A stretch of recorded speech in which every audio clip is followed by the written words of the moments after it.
Reminder, the next 2 episodes is the finale of Habin Hotel Season 2. If you want to see my reviews for the finale episodes early and simultaneously, consider becoming a patron. Just over 7 years ago, Lilith had a dream. But before she could wage her war, she disappeared. So, I know we've all caught on to the fact that Lilith disappeared 7 years ago, and Alistair also disappeared 7 years ago, and the exterminations have also only been going for 7 years. I've seen a handful of different theories floating around about all of it, and if you want to share your own theories, go ahead, I would love to see them. I'm just hoping someone in the show will be able to put 2 and 2 together and realize this massive coincidence as well. It's crazy how big of a role Carmilla had in season 1, and now she's little more than a background character. I guess it makes sense, she's fulfilled her role as Vaggy's trainer, but I don't know, it would be neat if the 2 stayed in touch, you know? I hate how every show and movie does holograms as all blue. Like, I can't read it.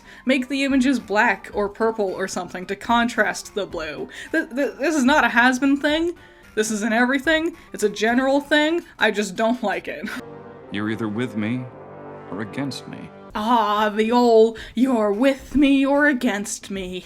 I can't help it. It's just so old and overused.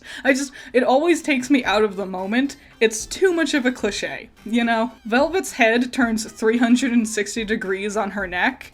That's fun. She's an owl, right? Like, that's like an owl beak or something, right? I won't lose anyone else. What? Who? Who else? Gold rings? Bracelets? I'm not sure. Wife? Maybe? Girlfriend? Who? Who'd you lose? What does that mean? It's me. 3 hours later, unscripted.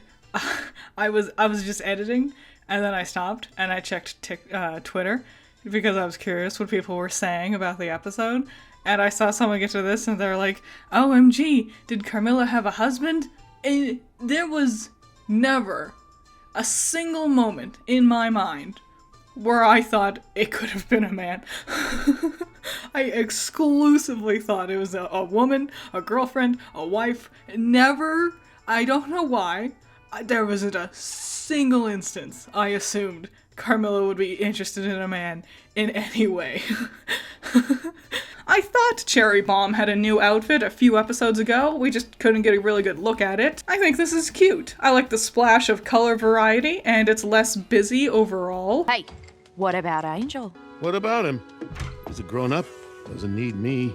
I got a comment the other day that said Husk and Angel's dynamic in episode 3 felt like it came out of nowhere, and I'm over here like, did we not both watch Loser Baby last time? I think it's pretty clear they're leaning towards shipping Angel and Husk. They've been doing this for a while now. I hope they don't filly fart around with the will they won't they thing. I think they can both be more interesting as a couple, rather than as 2 individuals who flirt around the idea of actually committing to anything. Nifty, I can't believe I'm saying this. You're in charge. For a second there, I was like, why is Nifty in charge? And then I remembered with Husk gone, she is literally the only other employee at the hotel. I know it's been such a long time. God, Keith David is so friggin' good at singing. This song is also cool. The lyrics are clever, leaning into the joy and the hardships of being addicted to alcohol, drinking alcohol in general, and I like how we watch his gambling turn sour. The laugh it ups from the background vocalists transform from being a celebratory notion to one that's mocking his losses. It's clever. Oh no, I wasn't expecting a Heaven Soldier trauma montage. Why? No, sad. Oh, Angel looking like a whole cutie patootie. That's fun. Though his long drapey frilly bit in front of the legs feel like they're getting in the way while walking. I think if they got rid of the frills and did something more like how Jessica Rabbit's dress is cut, it would alleviate the issue. Talking! Seemed more like begging to me. I'm going to be so honest. I forgot Alistair existed. He had Rosie talking down to him like he's a child who's acting up, lost a fight, and has done absolutely nothing of worth for the entire rest of the season. I thought about what you said the other day, and you were right. Oh, what? Really? She just came to that conclusion? Off screen somewhere? They talked to Carmilla, then she just learned her lesson off screen? Okay, fine. Because if I could make it work, maybe she'd be proud of me. I am happy we're having Charlie talking about her mommy issues, vocalizing it rather than keeping it bottled up for fans to speculate on. Last time, I saw people using this argument a ton, that Charlie was being so obsessive and stupid in episode 3 because she's the daughter of the sin of pride. She's being prideful. In my opinion, I don't buy that. Being proud doesn't make you an idiot, but this, being so dedicated to the hotel's success because she wants her mom to be proud of her, that feels like something that makes much more sense. Not only for Charlie as an individual, but also as the daughter of pride. Shut up, you know that I love you. Thank God Vaggie gets a song that redeems the blandness of her season 1 duet with Carmilla. This is fun. It's a better fit for Stephanie Beatrice's vocal style. All 3 songs in this episode have been bangers. After Vox's same old boring shtick being stuck on repeat last episode, it's nice getting some of the real main cast in the soundtrack again. Also, I'm just so in love with this little hip dance Vaggie does. It's cute. Cute animation. They're cute together. Also, I like how this episode is doing parallels with Vox and Charlie. Both are arguing with their romantic partners, blaming them for past issues. Vox tries to use sex to convince or bribe Val, but it doesn't end up working because it's just another part of his ruse. Vaggie and Charlie get together because it's the resolution of their argument. Vox also tried to force his way into making Val agree with him, where Charlie admits her mistakes. It's simple, but it is a neat structure for the episode. Between all that and Husk and Angel doing their stuff, this episode feels like it has the most going on. I like it a lot. I think this might be the best episode of the season, actually. Speaking of Husk and Angel, I thought the episode was wrapping up, but we still have 7 minutes. Wow, it's gotten so much done and developed, and it hasn't felt rushed or anything. This episode has 2 new writers working on it that I haven't seen credited on any other Has-Been episodes. I don't know if they've been in Hell of a Boss, I'll have to double check, but they are knocking it out of the park. Shout out! You're doing really good. This is a great episode. I'm also glad Angel and Husk are acknowledging the events of episode 3. I know I keep harping on the idea of the characters actually acknowledging the show, but since they kind of ignored the events with the follow-up episode, I felt like they were trying to just sweep the whole thing under the rug. On this note, I think the whole show would have really been elevated if episode 4 was actually episode 1 or 2 or something. So let me explain. If Alistair made his deal with Vox before Charlie wanted to shoot down the dictator lie, it would make sense she'd decide to ask Vox to spread the word rather than using Alistair's broadcasting, because if that had happened before, he would be trapped by Vox and couldn't do it, so she'd have no other options. Maybe even try to use the event to barter to get Alistair back, but it would backfire, obviously. Then if the rest of the events from episode 3 happened closer to these last 2 episodes, it wouldn't feel like they were just ignoring the characters' developments for a whole extra episode in the middle either. Honestly, I think the whole season just needed a little bit of rearranging, and a ton of my issues would be solved. Change of plans. You were brought out for the night. I am wildly nervous. Oh my god, this got so tense so quickly. Please, everything was going so well in this episode. Everyone was happy, and everything was on the up and up. Oh my god, I'm just so nervous.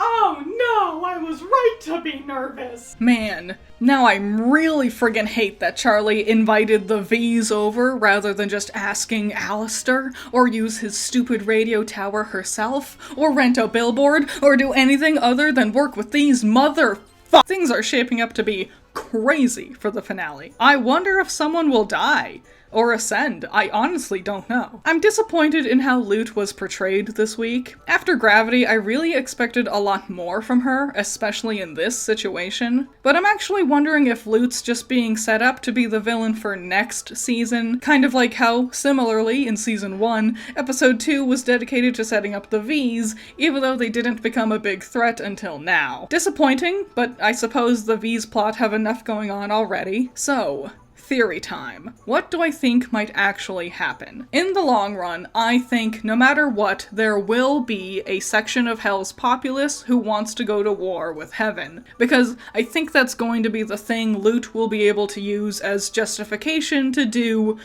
whatever her plans end up being. Restarting the executions, going rogue and killing people by herself, whatever, I'm not sure. Now, whether or not the V's will still be the ones leading that war effort, I don't know. I definitely think Val and Velvet will split from Vox. He's been terrible to them, and we can see how pissed off they've become. Vox will get cut from the group, either by them kicking him out, or maybe he'll break his deal with Alistair and die or something, I'm not sure. I could see Valentino and Velvet continuing to be in the war efforts, but I could also see them deciding to leave that stuff behind. I think the Overlords in general would keep it up because they're the ones who have the most to gain from Charlie's hotel failing. I suppose Vox could split from the other two and still stay as the face of this attempted revolution, but that feels kind of boring, right? Like, it would basically just be a repeat of what we've done with this season, you know? I actually have a really off-the-wall theory. I could see a scenario where Vox gets kicked out of the V's, and then he'll go to the hotel as a patron, testing to see if Charlie lives up to what she said after this exchange earlier. Do you think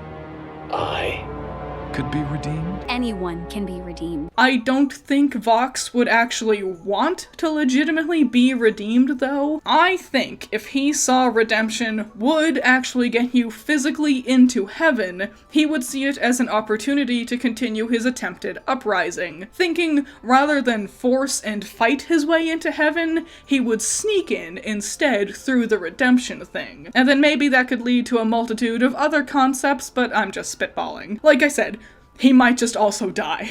I'm excited. This season has been a lot of highs and a lot of lows. I'm really curious to see how they're going to wrap things up. Where we left off with Angel was exciting and terrifying, and I'm burningly curious to see how it's all going to go down. Let's go gambling!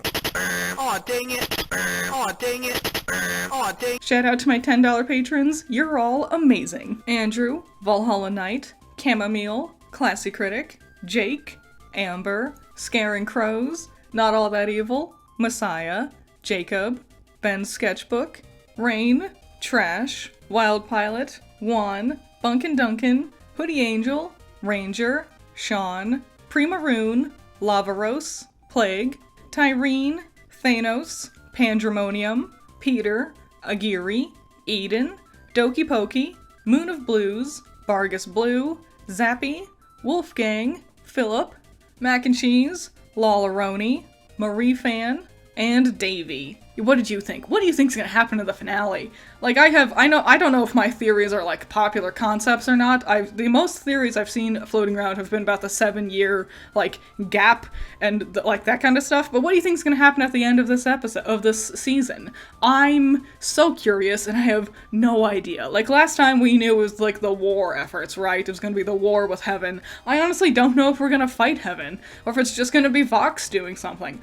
I don't know, but I'm curious, I'm excited, I can't wait to see. A lot of songs this week, 3 songs in both episodes. What was your favorites? I really liked the ones on this episode, but let me know what you thought. Leave any and all thoughts and opinions, leave them in the comments below, and I'll see you in the next one. Bye-bye.